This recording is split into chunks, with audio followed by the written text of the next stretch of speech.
Humanity Matters.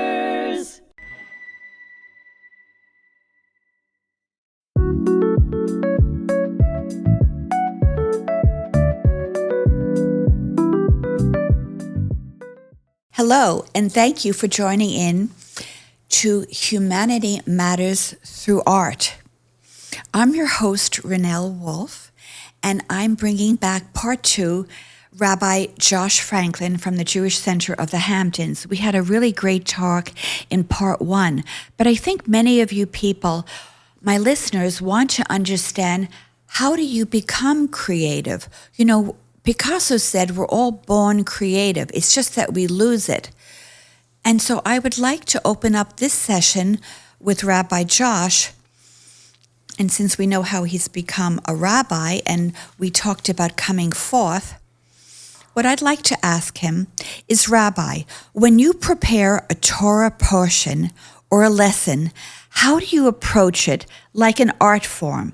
What is your creative process in making these ancient teachings feel alive for a modern audience and an audience of people from the Hamptons? Not that that should matter, but that is a very wide and unusual, energetic group of people, to say the least. And thank you, Ranelle, again for having me on your podcast. I'm so grateful to be here.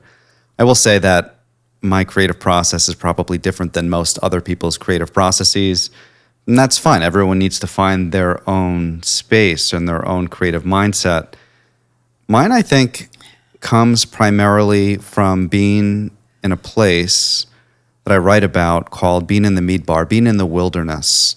Or the midbar in Hebrew means wilderness, but it's also a homonym for midaber, speaking, the place where God speaks to us. Just as the midbar, the wilderness, is the place where God speaks to Moses for the first time, and also the place where God gives the Torah to Moses and the Jewish people, the place of utter revelation. I think we in our lives have our own wilderness spaces that are creative spaces that we find ourselves in throughout our lives. So there's a lot of inspiration for creativity, and sometimes it's about surrounding yourself with a lot of different ideas. So for example, there's a great line and some Jewish wisdom, Ezehu Chacham, who is wise, Mishelomed Mikol Adam, the person who learns from everybody around them.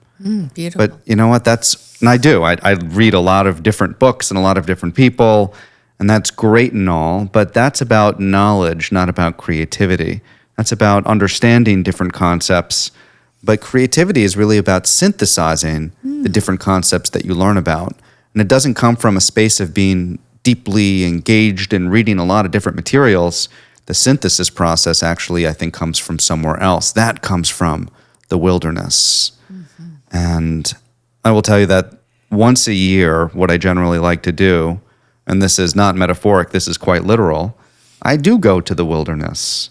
And I find a campsite, I go there by myself, and I camp out for a couple days, and I do a lot of walking, a lot of thinking, a lot of processing, and I also do a lot of reading as well. But it's not about the absorption of information, it's about the space to think without distraction. I like to say the wilderness is generally the space where you free yourself from all the things that distract you in life. There's a great book by Johann Hari, and I'm forgetting the title of the book, but it's all about, I think it's called Focus is the book. It's all about living in a world of complete distraction. Everything wants your attention, especially your phone. Yes. And all the companies, Google and Facebook and every company that sends you notifications, they all want your attention. And every single time you get a notification, and when you're in the middle of a creative process and you have to reset, you don't just lose the time that you took to check your notification. In order for you to get back in that mindset, it takes a great deal of time, minutes, to get back in that creative mindset, that space where you're thinking, you're processing. So the midbar is the space without the distractions. So I go to a place without cell phone service, a place where I can be by myself, where it can't be in my house, right? There's no way to write in your own house. Why? Because then you think for a second, I forgot to do. I forgot to pay this bill. Oh, you know what? My wife asked me to fix that that shower rod like 2 weeks ago. I'm going to go do that before I continue my next thing. It's just filled with distractions. So the midbar is the place where you go that is free of distractions, where you can process. So that's such a beautiful way of putting it, where it's free. So is that also what you're talking about with that creative spirit? Is that the soul? I think your soul might come out in that creative space, that beautiful part of you, that creative self that really contributes something unique to the world. It doesn't come out by being in a noisy place. I like to say this too. There's a great teaching about where Torah is received, or where it is that God speaks to us. The first is, anyone who wants to receive Torah needs to make themselves empty like the wilderness. I love that idea. Beautiful. So if you really want to not just be able to learn Torah, but be able to process Torah, can you empty yourself and be in an empty space where you have that creativity? And should we do something beside, if you don't have a wilderness to go to, do you have another idea to get that creativity going? Yeah, so I said physical wilderness, right? I said this is literally where I go. But there are also many midbars. There are also many wilderness-type experiences that I use throughout the year in order to find my creative self. One of them is I love going on a run or a swim. Why? Because I can really get inside my own head. And I can, with every step I'm taking, it's not about running faster. It's about distracting a part of my body enough so that I can focus on other things that are processing in my mind. And that becomes the place of synthesis for me, where I'll take one idea and synthesize it with another, and that's really what creativity is about. Okay, on that note, the soul. What is a soul? And how does it play into creativity? Yeah, we sometimes have these questions about parts of us that are hard to answer. So I don't want to give you a definitive answer on what is the soul, or in Hebrew we would say the neshama. The neshama. Yeah. The neshama. I think it's a part of yourself that makes you uniquely you. And it's not a part of the body, it's part of the essence and part of the spirit. And we're not living in the scientific world when we're discussing soul. We're living very much in the spiritual world. And I like to be able to hold both of those separately. Not to say that, there's no scientific basis for soul, and therefore it doesn't exist. I'm a man of science in addition to being a man of faith and a man of spirituality. But when I'm living in the realm of spirituality, it's all about the spirituality. And so the soul is the deepest, most truest, authentic self. And as we're coming up on the high holiday season, we have this concept that I think is very beautiful called teshuvah. Teshuvah sometimes gets mistranslated as something like repentance, but really what it means is return. Return to yourself. Can you get in touch, not with your body, but with the essence of who you are? That's your soul. Does the soul want a voice? And does it perhaps get upset or sick if it doesn't get a voice? I don't know where it came from, that idea. Does the soul need to be expressed, and is that tied into creativity? I love that question, and it's an artist question, right? It just came through me. What you're talking, your words inspired that. I think if you are in a place that you're thinking exactly like everybody else is thinking, and you're doing exactly like everybody else is doing, you are not in a creative space. You're not letting your soul breathe. By the way, the interesting thing, I say soul breathe. The word in Hebrew for soul is neshama. The word for breath in Hebrew is nishima. Nishima. Yeah. And so breath and soul come from the very same thing. Can you let your neshama have a breath? And is that a voice? I think that's a creative expression. Yeah. And when you see it, you see it. I mean, great artwork. You really see not just a formula of success, but you see a piece of the artist being expressed in a beautiful, free way that just isn't necessarily about you, but is about someone showing themselves in a way that is unique and authentic to their experience, that brings you a perspective on the world that might be life-changing. So people, listeners, this is what you want to know. You don't have to just be a painter to be an artist. Certainly in everything we do is the creative force. And you want to give it that force and bring life to it. So in what ways do you see your role as a rabbi as a form of healing or creative guidance for the community, especially in a world where we are incredibly divided? And another way to frame it is that we are in crisis right now. I mean, a lot of crises in the world. You can say the crisis is polarization. Yes. Or the crisis is the war in Israel and Gaza. Or the crisis is whatever you want it to be. But I would say the interesting thing about that, and I'm going to bring in a little more Hebrew, if that's okay. The word for crisis in Hebrew is mashber. And the word for birth stool in Hebrew is also mashber. And that is because crises and places that are fraught with tension are also times of birthing something new into the world. They're times of beautiful creativity. In fact, in Jewish history, the times when we've been at our best as Jews in bringing creativity into the world have been times during crises. I love that. So what you're saying is, so the people that are listening, that you love the hardship, love the pain, perhaps even the illness you're dealing with, whatever the adversity, because you're going to come with something so creative from it. There's a possibility for that, for sure. Possibility, not sure. But look, pain and disorientation can be crippling, and crisis can be crippling, in which case I think it would be a complete hindrance to our ability to be creative.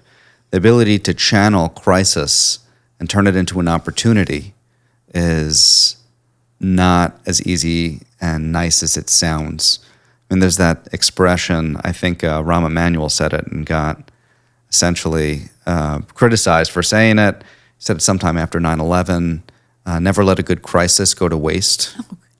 And it's a great one. It's a great expression, It's a great except for it being perceived as, oh, we're using a crisis as a political opportunity, which I don't think he meant. What he really meant, I think, is that crises bring opportunities for birthing something new into the world.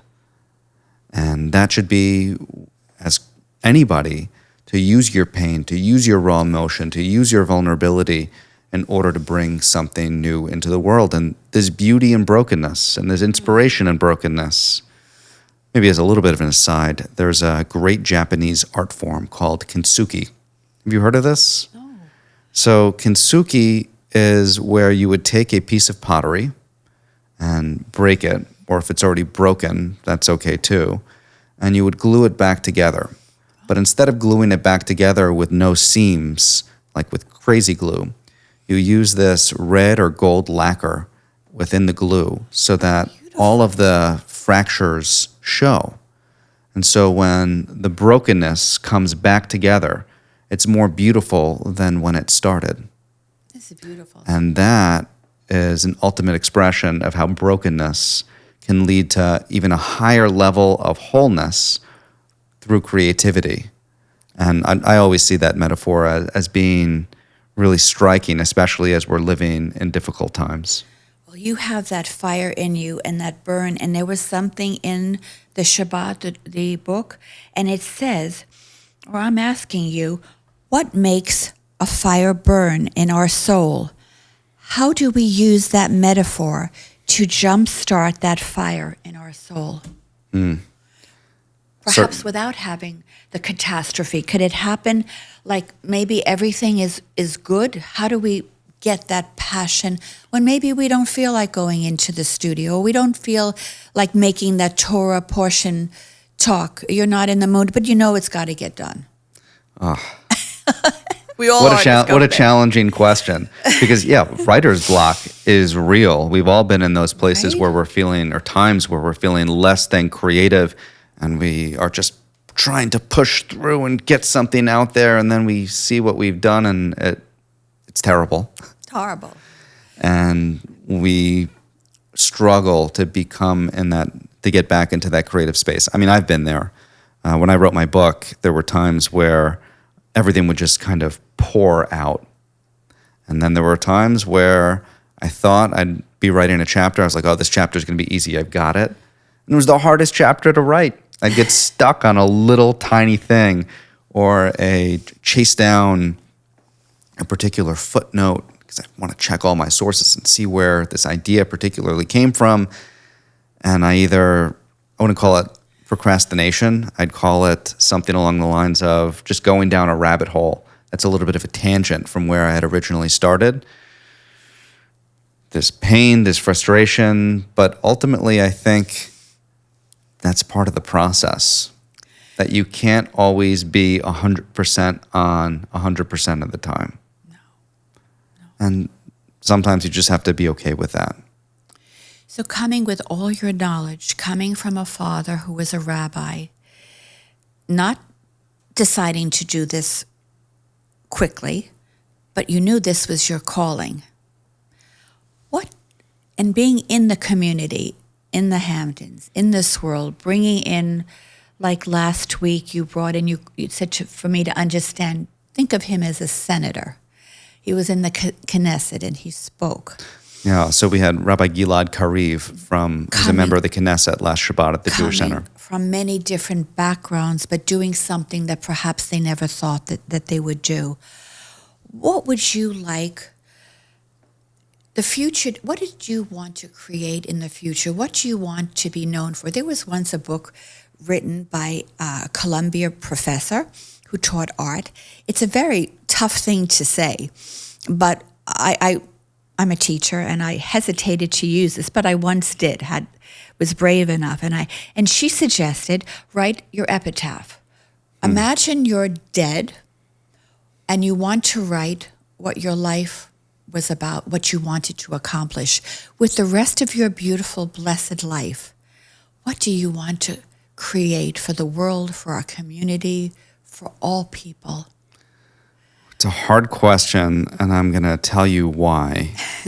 I am not going to be the person to write an autobiography, and nor do I think I want, or a memoir, nor do I think I want my biography written. I think my goal has always been to bring Torah into the world and to inspire people, but to really inspire their own passion, their own fire within themselves that I think is there, to nurture that spark, to give it a little oxygen, to let the flame burn as hot and brightly as possible. But at the end of the day, I just want to help people and bring the richness of our tradition into the world. And that's my goal. So I don't know, maybe it's a little bit naive, and maybe I need to step up a little bit more and recognize that I do have an ego, because of course everybody has an ego. But ultimately, I try to be a mission-driven person.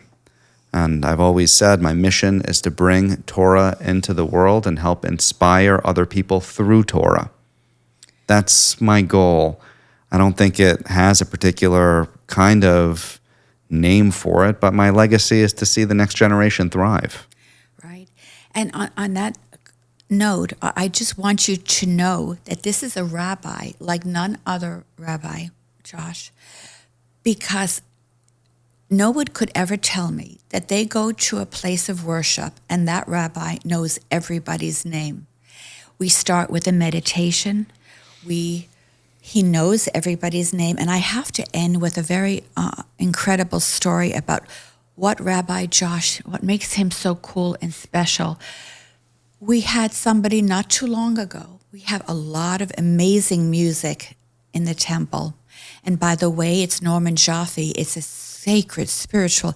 You sit there and your head goes up and you're looking at the cantor and the rabbi. Yeah, it's quite a space. But here is another amazing story. Where will you find that a rabbi like this, a temple, would have Gary, who is part of the congregation, come in and make a painting out of gratitude for the people that are performing the music and give it during the service. Because Rabbi Josh always says, what are you grateful for?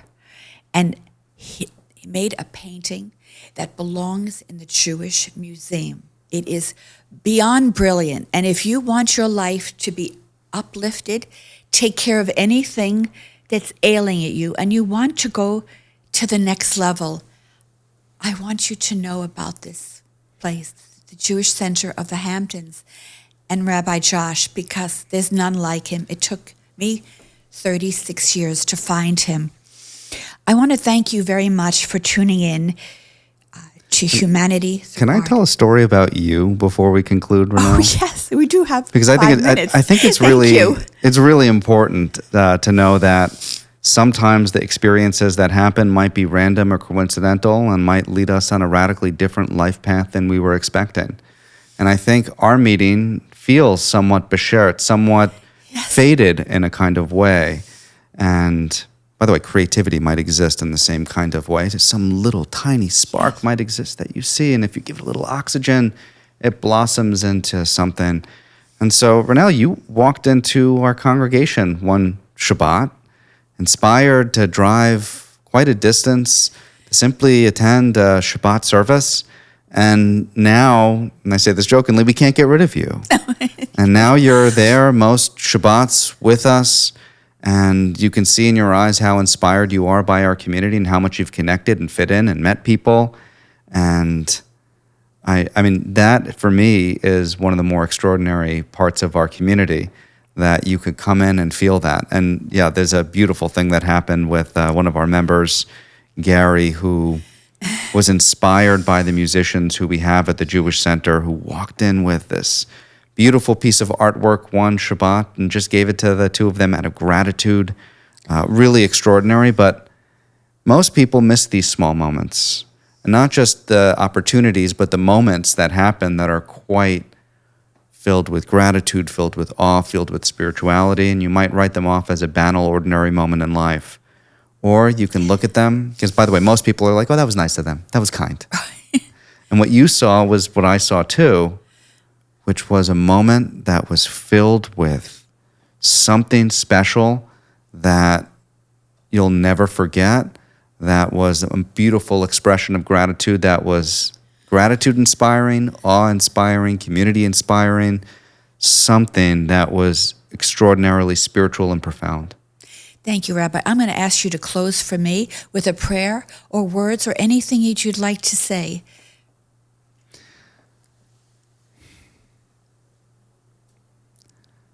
I'm thinking for a moment on how best to choose my closing words or our closing words. Our closing words. And let me just say that to all the listeners who might be listening to this, I really do truly believe that every single person out there has a creative spark within them. Thank you. And it's about finding the space in which you can let your truest self, your neshama, shine, a place where you find God speaking to you and you speaking to yourself, and the works of creation that are all in conversation with one another and allow you to bring something new, special, and a unique part of yourself into the world in whatever medium that might be in. Go out, find the space, and find yourself. And I thank you, Ranelle Wolf, Humanity Through Art. I promised to give you each time I give a interview, which is really a conversation, to help each and every one of our listeners be the best version of yourself creatively, and to know and to remember why you came here and what you came to do that nobody else can do. So that your life, like Viktor Frankl said, has meaning and purpose. We can't have enough creative souls, and certain Ayn Rand wrote about it in her books, Atlas Shrugged and The Fountainhead. It is the creatives that make this world amazing. And thank you, Bernie, for asking me to do this. And thank you, Bernie, for bringing Humanity Matters to us and all over the world.